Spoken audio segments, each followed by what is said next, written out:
Hi, my name is Mireya McDonald, and I'm here to talk to you about early childhood education. I had the benefit of growing up in a home daycare for 13 years, and so I'm very familiar with early childhood education. I remember growing up with lots of other kids and watching them learn. Even as I got older, I could look and see how they were learning throughout their lives, and it was pretty cool. It actually led to me working in childcare later on.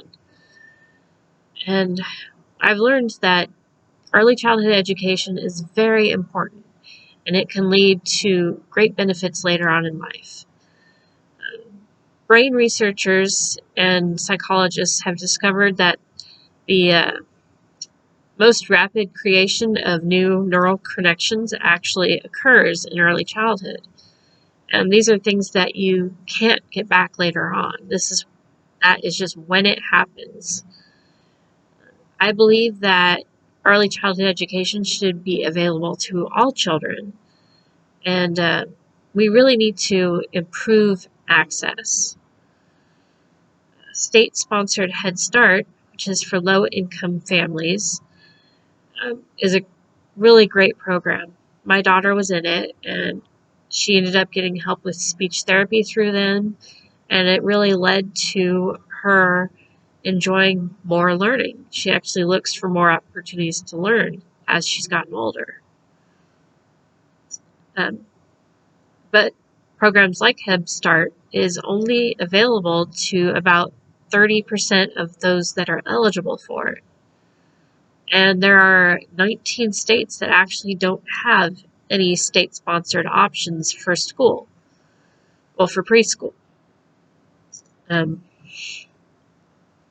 that topic, the National Association for the Education of Young Children believes that all children should have the right to equitable learning opportunities. However, when looking at the numbers, only 18% of low-income children versus 29% of high-income are actually getting a pre-kindergarten education.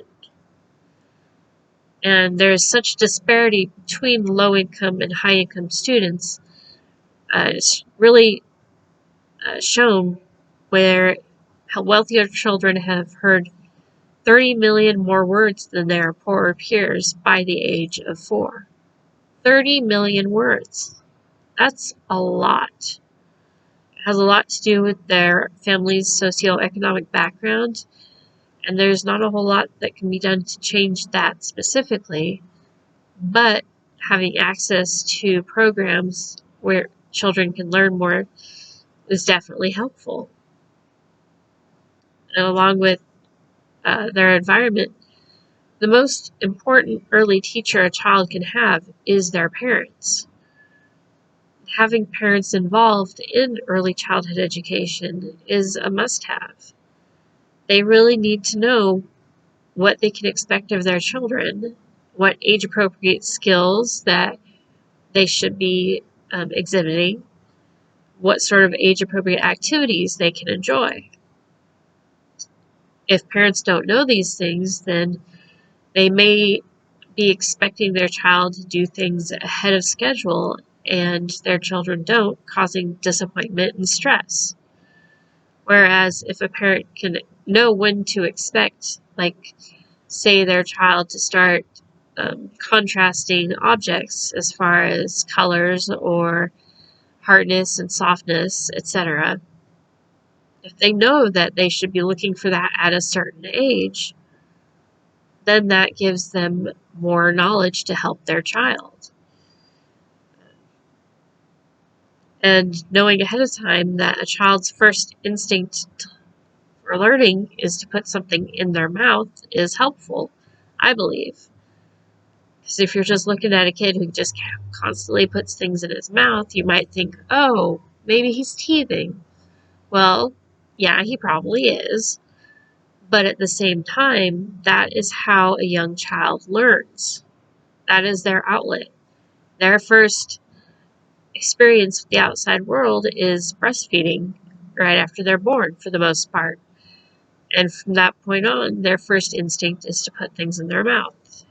It's not until they get a bit older that they're starting to feel and look at things. And it's really necessary for parents to know when to expect that to change. When I worked in early childhood education, parents were constantly amazed at what their children were capable of in my classroom. They hadn't thought to give their 1-year-old crayons and paper for fear that their child would just eat the crayons. Well, with supervision, I was able to send kids home with some of their first drawings, and their parents were ecstatic. They had their first piece of art from their child, and it meant a lot to them, and the children got to enjoy a new activity as well. Definitely supervision is required for activities like that, but it should be more open to exploration. Even young children need to have that with them. So I believe, and strongly believe, that early childhood education is important and that it should be available to every child. Studies have shown that early childhood education can have a lasting effect, making it easier for children to learn later on. There's definitely a disparity between kids that have gone to preschool and those that haven't, as far as learning their letters and numbers, etc. Which there shouldn't be. All children should have access to an education. And starting early gives them that extra nudge. Thank you.